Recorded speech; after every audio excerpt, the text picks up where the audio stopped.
Ta čas je brez dela približno 6280 ljudi, v belokranjskih občinah je teh največ, saj se stopnja brezposelnosti giba nad 15% in še narašča.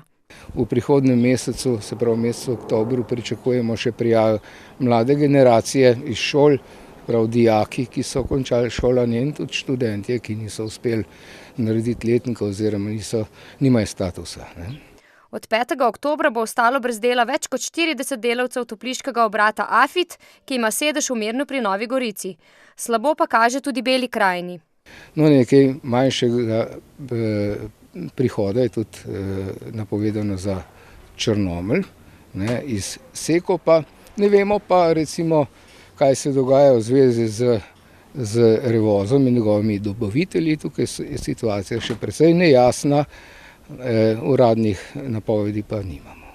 Kljub temu, da odpuščanja niso napovedana, so delavci Revoza zaskrbljeni in se že obračajo nanje, dodaja Verbič. Obeti na področju zaposlovanja do konca leta so tako vse prej kot rožnati. Kakšnih najavljenih večjih zaposlovanj zaenkrat nimamo, računamo pa deloma na efekte teh različnih subvencijskih razpisov, ki potekajo zdaj.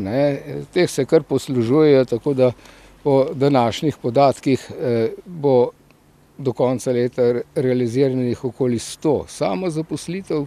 Letos se je tako prek subvencijskih programov samozaposlilo dobrih 70 ljudi.